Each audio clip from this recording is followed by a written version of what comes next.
Bonjour et bienvenue sur Comics Code pour un nouvel épisode d'une semaine en comics. Un épisode qui n'était pas prévu et c'est pas franchement le genre d'épisode que je préfère faire, mais voilà, on a appris cette semaine la disparition de John Romita. John Romita Senior, comme on a pris l'habitude de l'appeler, à partir du moment où son fils John Romita Junior a à son tour fait carrière dans les comics. Et donc, cette vidéo se veut être un hommage à l'une des figures majeures des comics. Et pour l'occasion, j'ai relu ce livre, John Romita, An Old Dead Jazz, qui était paru chez Tomorrow's Publishing en 2007. Alors, le bouquin est épuisé, mais il est toujours disponible chez l'éditeur au format numérique, si ça vous intéresse. Et c'est un bouquin assez passionnant, qui est essentiellement composé de deux très longues interviews. La première qui est conduite par Roy Thomas et qui passe en revue l'ensemble de la carrière de John Romita. Et la seconde par Jim Amash, qui date de 2006-2007 et où Romita parle essentiellement des gens avec qui il a travaillé ou qu'il a côtoyé tout au long de sa carrière. Et il en a croisé du monde quand même parce que sa carrière, elle a commencé en 1949 et elle a duré jusqu'en 1996, l'année où il a officiellement pris sa retraite, ce qui n'a pas empêché de reprendre le crayon de temps en temps par la suite. Alors, pour qui s'intéresse à l'histoire des comics, c'est un livre qui est évidemment passionnant, qui regorge d'anecdotes et qui donne une vision assez intéressante de la manière dont étaient créés les comics à l'époque. Mais ce qui frappe surtout à la lecture, c'est l'humilité de John Romita. Parce que, clairement, c'est un des artistes qui a eu le plus d'impact dans l'histoire des comics, et pourtant, il passe son temps à relativiser son talent à chaque fois qu'il parle de Jack Kirby ou de Steve Ditko, par exemple. Et il y a une citation qui se trouve au début du livre et qui résume assez bien son état d'esprit et son point de vue sur son propre travail. Alors cette situation, elle est là, je vais citer en gros, j'ai essayé de faire en sorte que mon travail soit le plus convaincant possible, qu'il soit le reflet de son époque. Ditko s'en préoccupait pas, mais il n'avait pas besoin de s'en préoccuper. Ditko, comme Kirby, ne se tenaient pas au courant des styles et des modes de l'époque. Eux, ils étaient capables de créer leur propre univers, leur propre point de vue. J'ai jamais été capable de faire ça. J'ai toujours été frustré parce que j'ai jamais réussi à amener mon style là où je voulais. À chaque fois que j'en parle, les gens me prennent pour un fou, mais je leur dis, peut-être que ce que vous voyez vous plaît, mais vous ne pouvez pas voir le dessin que j'avais en tête. Fin de citation. Et à chaque fois que Romita évoque le travail de Steve Ditko ou de Jack Kirby ou d'autres grands qui l'ont inspiré comme Milton Caniff ou Joe Manelli, c'est toujours avec cette même humilité. John Romita ne faisait pas partie de la première génération de dessinateurs de comics. Il est né en 1930 et il a fait ses débuts professionnels en 1949, à une époque où les comics en général et les comics de super-héros en particulier étaient au creux de la vague. Il va d'abord se faire embaucher par un encreur qui s'appelait Lester Zakharine, en gros pour dessiner à sa place. Le type savait ancrer, mais il était incapable de dessiner, et donc il va payer Romita pour faire le boulot à sa place. Et à l'époque, Zakharine bossait pour un certain Stan Lee chez Timely Comics. Romita va bosser un certain temps dans ces conditions avant de bosser directement pour Stan Lee, qui va lui confier toutes sortes de récits dans un peu tous les styles, du western à l'horreur, en passant par la romance. Et à l'époque, le dessinateur vedette de Timely, qui sera rebaptisé Atlas Comics en 1951, c'est Joe Manelli. C'est un dessinateur extrêmement doué et extrêmement rapide, et John Romita va passer une journée avec lui, une seule, à le regarder travailler et écouter ses conseils. Et cette journée va littéralement changer sa vie et surtout changer son approche du dessin et du storytelling. John Romita va passer une bonne partie des années 50 a travaillé pour Stan Lee et pour Atlas Comics. Et c'est notamment à lui que Stan Lee va confier, en 1953, le relaunch de Captain America. Alors, Captain America, la série s'était arrêtée en 1950, au numéro 75. Et puis, en 1953, Atlas va tenter de relancer le genre super-héroïque, essentiellement autour de 3 de ses créations les plus populaires dans les années 40, à savoir Namor, Human Torch et Captain America. John Romita va d'abord mettre en scène les nouvelles aventures de Captain America dans le magazine Young Man, et puis en 1954, dans Captain America Comics, qui est relancé en gardant son ancienne numérotation. Et donc au numéro 76. Et donc désormais, dans ces épisodes, Captain America, il combat plus les nazis, il combat les communistes. À l'époque, la guerre de Corée vient à peine de se terminer, et les relations sont de plus en plus tendues entre les États-Unis et l'Union soviétique. Et donc, les communistes, c'est le nouvel ennemi naturel d'un héros national comme Captain America. Et commercialement, ça va être un échec. La série Captain America va cesser de paraître au numéro 78, après seulement 3 numéros. Et en fait, Stan Lee a essayé d'appliquer les mêmes recettes que 10 ans plus tôt, en faisant de la série en gros un comic book de propagande, sauf que la situation, c'est plus la même. Et aux États-Unis, la guerre de Corée était quand même loin d'avoir le même soutien populaire que la guerre contre l'Allemagne 10 ans plus tôt. Bref, c'est un bide. Et cet échec va marquer la disparition des super-héros chez Atlas Comics jusqu'à la fin de la décennie. Alors, John Romita va continuer de travailler dans d'autres genres, toujours pour Stan Lee, jusqu'en 1957, date à laquelle Atlas Comics est à 2 doigts de mettre la clé sous la porte, et Romita doit aller chercher du travail ailleurs. Et du travail, il va en trouver chez DC Comics, qui à l'époque s'appelait encore National Comics, et chez National Comics, on va le faire travailler exclusivement sur des romance comics, des petites histoires d'amour qui visaient essentiellement un lectorat féminin. Alors, malheureusement, j'ai pas grand-chose à vous montrer dans le genre. Les rares romance comics que j'ai, ils datent d'après le départ de Romita, et je connais pas de réédition contemporaine de ces comics. Alors plus tard, chez Marvel, Romita a illustré quelques histoires dans ce genre, et en fait, il a surtout signé pas mal de couvertures, et il a ancré d'autres artistes comme Don Heck ou John Buscema. Et Marvel avait publié un trade paperback en 2006, dans lequel on retrouve quelques récits, dont certains qui ne sont pas illustrés, mais qui sont ancrés par John Romita, et notamment celui-ci. Alors, sur la page de gauche, on a la couverture de My Love numéro 2, qui était dessinée par John Romita, qui date de 1969. Et sur la page de droite, on a les dessins de John Buscema, mais ancrés par John Romita.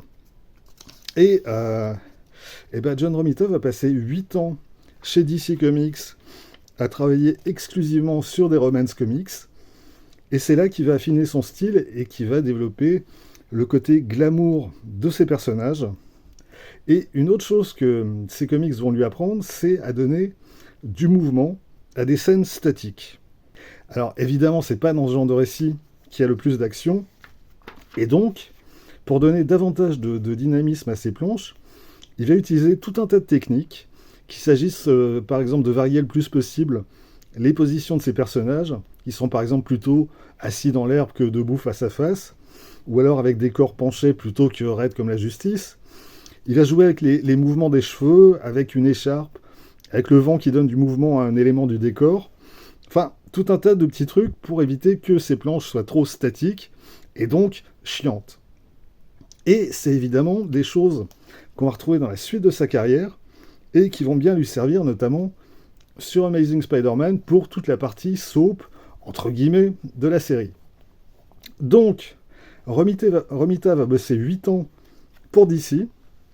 Tout se passe plutôt bien pour lui, il est plutôt bien payé, il s'entend très bien avec son éditrice Phyllis Reed, mais au bout d'un moment, il commence à se sentir frustré et à avoir l'impression de tourner en rond. Et ce qu'il aimerait en fait, c'est qu'on lui confie une série de super-héros. Sauf que, chez DC Comics à l'époque, c'est pas comme ça que ça se passe. Les différentes séries sont réparties entre différents éditeurs qui chacun travaille dans son coin avec son pool d'artistes et on passe pas comme ça d'une série à l'autre. C'est vraiment extrêmement cloisonné. Et donc, John Romita se retrouve coincé du côté romance de l'éditeur, sans possibilité d'évoluer. Et quand le marché pour ces comics va se casser la gueule au milieu des années 60, on va pas lui proposer de travailler pour un autre éditeur maison, on va juste poliment l'inviter à aller chercher du travail ailleurs. Et c'est ce qu'il va faire. Alors, pour la petite histoire, il y a quand même un éditeur de chez DC qui va lui proposer de travailler sur une de ses séries. C'est George Kasdan, qui cherchait quelqu'un pour remplacer Ramona Fradon sur la série Métamorpho. Sauf que, quand Kasdan l'a contacté, Romita avait déjà accepté l'offre de Stan Lee de reprendre Daredevil. Et donc, Romita ne retournera plus jamais chez DC. Mais, en 1965, Romita va être à 2 doigts de quitter le monde des comics pour aller travailler chez un publicitaire.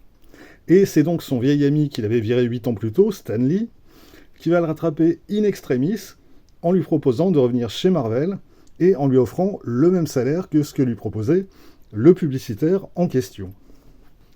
Parce que, en 8 ans, la situation a quand même beaucoup changé pour Marvel. En 1957, la boîte était au bord de fermer, et en 1965, elle est en plein boom avec le retour des super-héros.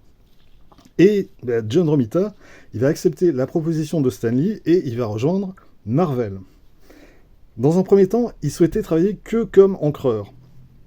Il faut dire qu'à la fin de sa période chez DC, Romita était vraiment au bord du burn-out et il se retrouvait certains jours incapable de dessiner quoi que ce soit. Et son premier travail chez Marvel, ce sera d'ancrer Avengers numéro 23, qu'on voit sur la page de droite, qui est daté de décembre 1965. Alors, il a ancré à la fois la couverture de Jack Kirby et le récit dessiné par Don Heck. Mais Stan Lee, il a vraiment besoin de Romita comme dessinateur. Et c'est d'autant plus urgent pour lui que Wallace Wood, qui dessinait Daredevil, vient de partir en claquant la porte.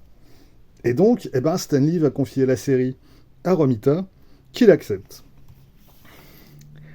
Et sur les 2 premiers épisodes de la série, Romita travaille à partir des layouts de Jack Kirby, histoire de bien choper le style maison et ce qu'on attend de lui en matière de dynamisme et en matière de storytelling. Et puis, très vite, il va se débrouiller tout seul. Et alors, sur ces épisodes, mis à part son dessin, on peut pas dire que ce soit des épisodes très mémorables. Mais Romita va quand même créer quelques nouveaux adversaires de Daredevil, en particulier le Masque Maraudeur et surtout Gladiator. Et à l'époque, il va aussi brièvement travailler sur d'autres personnages. Il va dessiner un épisode de Hulk dans Tales to Astonish numéro 77, et puis 2 épisodes de Captain America dans Tales of Suspense numéro 76 et 77. Je ne sais pas si c'était pour remplacer en urgence un autre dessinateur ou plus probablement si Stan Lee voulait le tester sur d'autres personnages. Ce qui est certain, c'est que quand Stan Lee fait apparaître Spider-Man dans Daredevil numéro 16 et 17, là c'est bien pour voir si Romita serait capable de succéder à Steve Ditko sur Amazing Spider-Man. Parce que à l'époque, les relations entre Lee et Ditko ont vraiment atteint leur point de non-retour, et Ditko va effectivement claquer la porte peu de temps après. Et donc, en août 1966, paraît en même temps Daredevil numéro 19, qui est le dernier numéro dessiné par John Romita, et Amazing Spider-Man numéro 39, qui est son premier numéro sur cette série. Et alors, clairement, Romita, il n'avait pas envie d'abandonner Daredevil pour reprendre Spider-Man. À l'époque, Spider-Man, c'était la deuxième meilleure vente de chez Marvel, juste après Fantastic Four. Et Romita, il se sentait pas de taille à succéder à Ditko sur la série.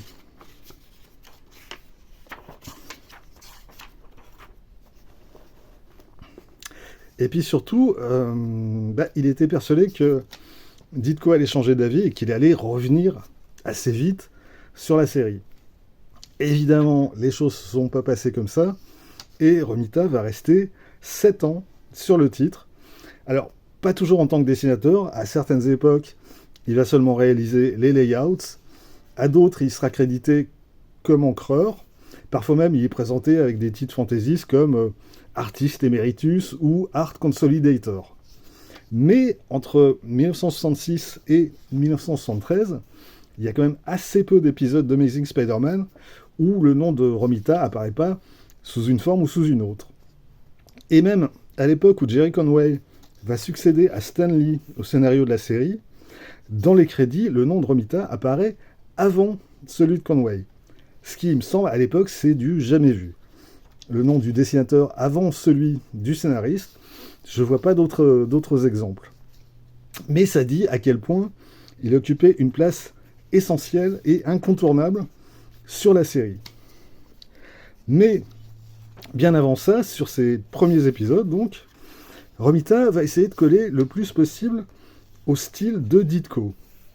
Alors, c'est pas forcément flagrant au niveau du dessin, quoique dans les postures de Spider-Man, on trouve souvent des choses assez typiques du style Ditko, mais c'est surtout dans la composition de ces planches que Romita reste assez proche de Ditko, avec le plus souvent une grille de 3 rangées de cases.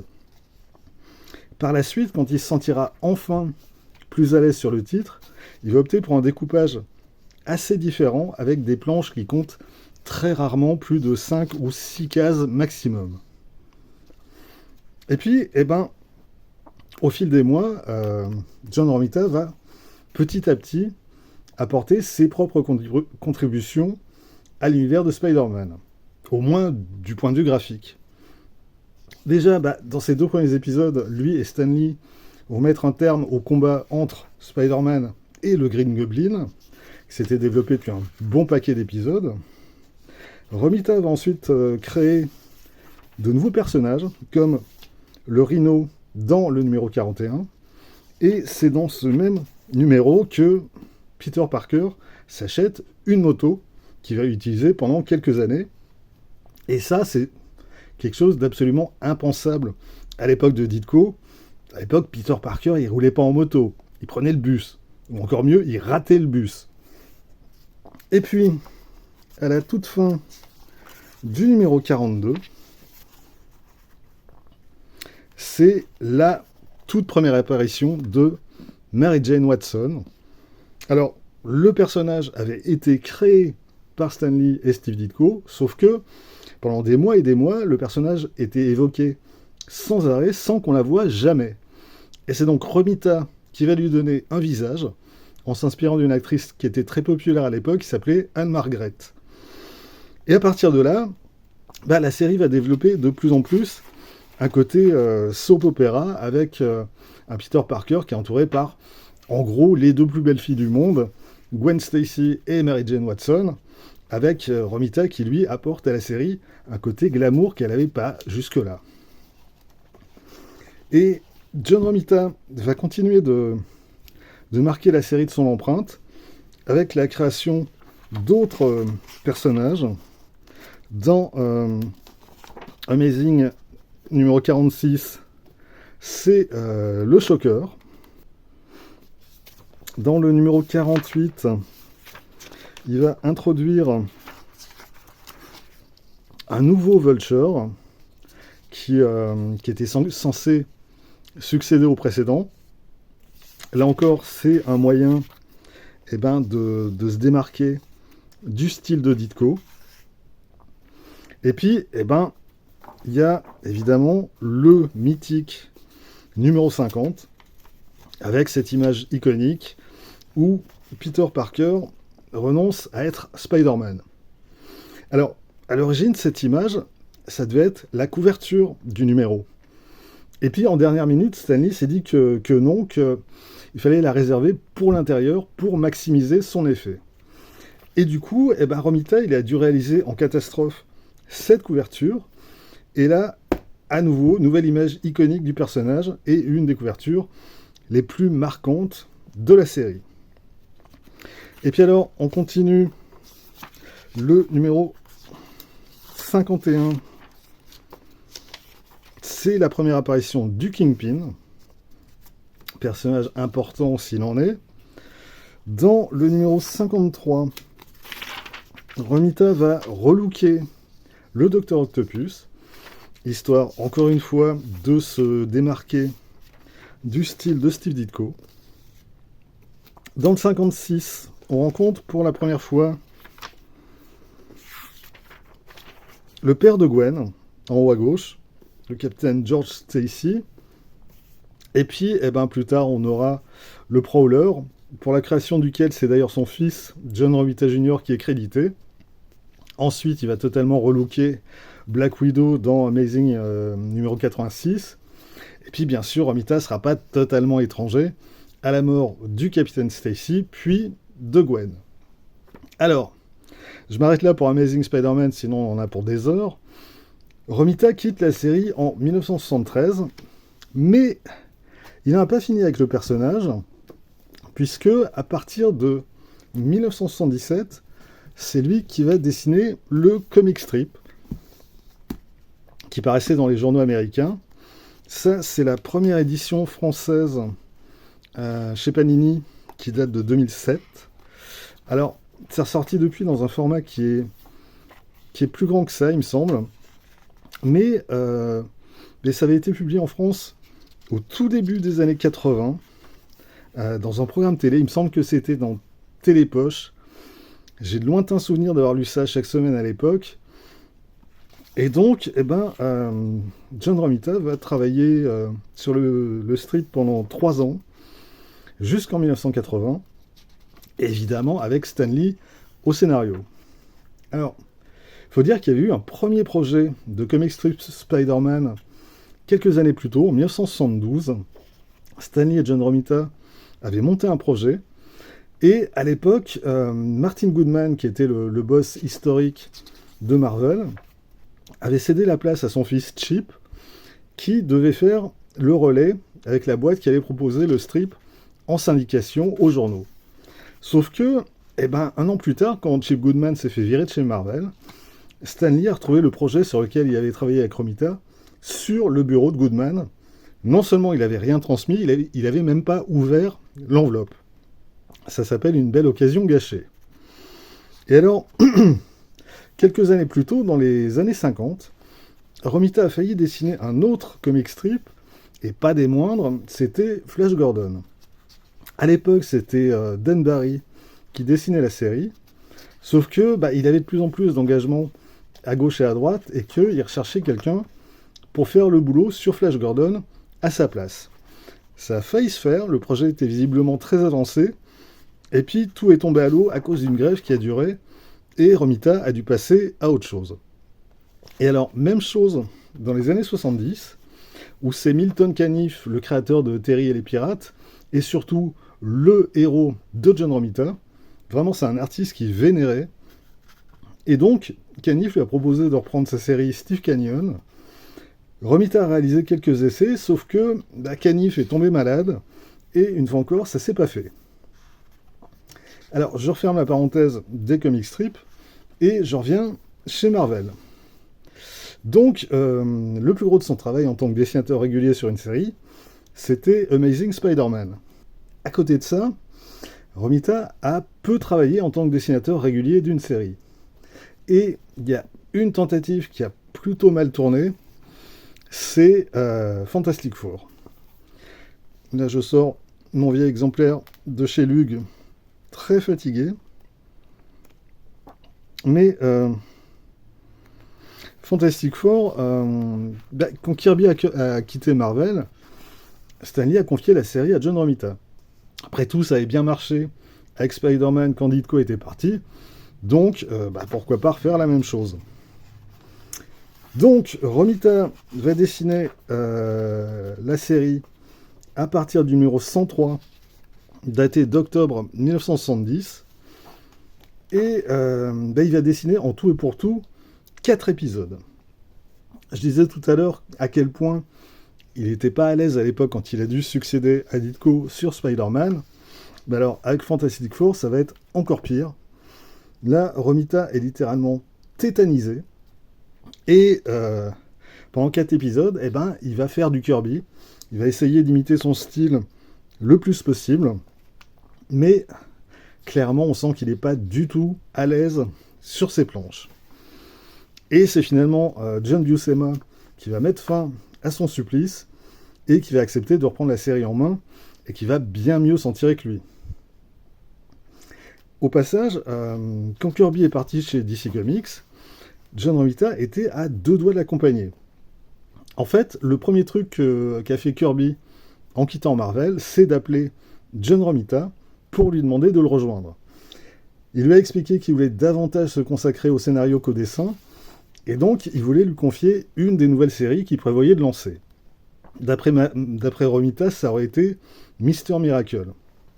Romita était quand même vachement tenté d'accepter, et puis finalement, pour différentes raisons, il a renoncé, mais c'est quand même pas passé loin. Alors, une autre série Marvel sur laquelle John Romita a travaillé quelques temps, où ça s'est beaucoup mieux passé, c'est Captain America. Alors, après sa tentative avortée de relancer la série en 1954, il a finalement la dessiné pendant quelques mois, en 1971, du numéro 138 au numéro 145. Et alors, effectivement, il réalise une très chouette prestation. Après un premier épisode où on croise un certain Spider-Man, et c'est ensuite l'époque où Steve Rogers va rejoindre la police new-yorkaise. Et alors, c'est dans ces épisodes qu'on va croiser un certain sergent Muldoon, que voici en bas à droite.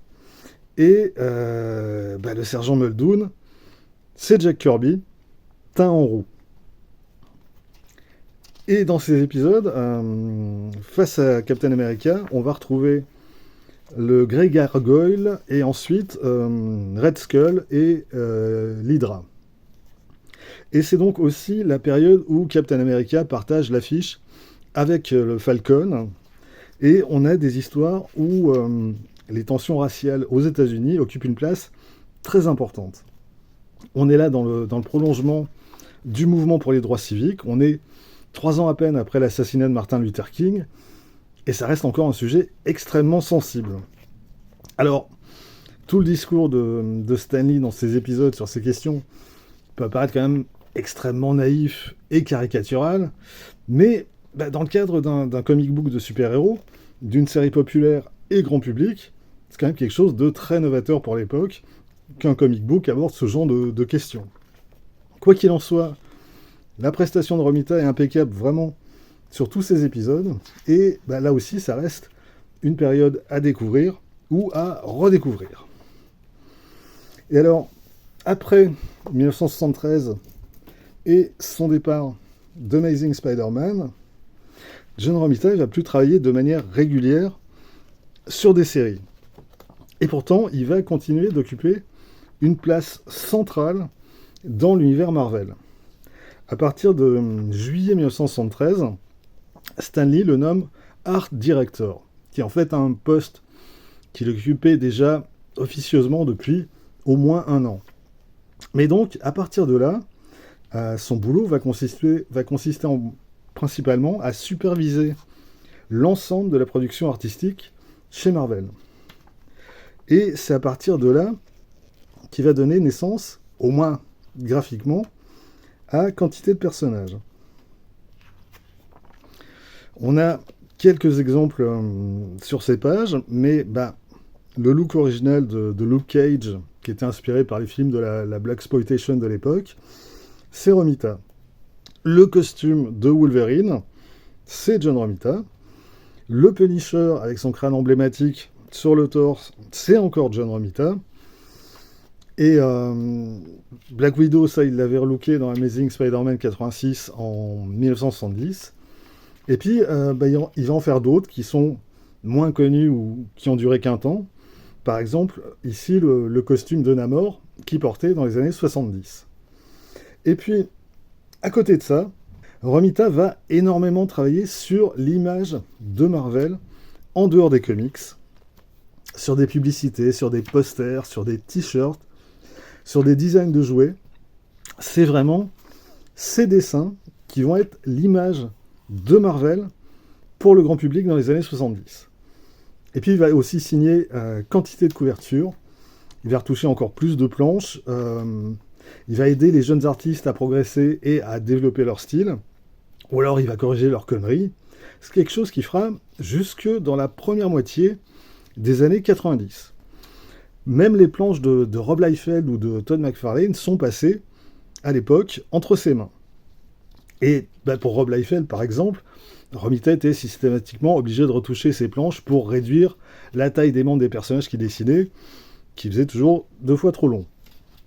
Et donc, pendant 20 ans, du milieu des années 70 au milieu des années 90, John Romita va essentiellement travailler dans l'ombre, mais c'était un travail essentiel pour assurer la qualité graphique globale de chez Marvel. Et puis de temps en temps, il lui arrivait de reprendre le crayon ou le pinceau, notamment avec son fils, sur quelques courts récits de Spider-Man ou sur quelques autres choses. Donc voilà, un grand monsieur des comics nous a quittés cette semaine.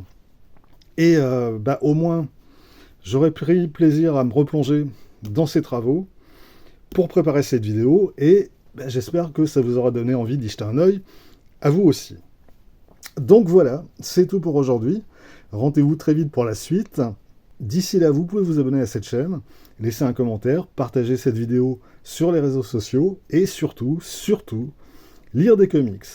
Soyez sages et à bientôt.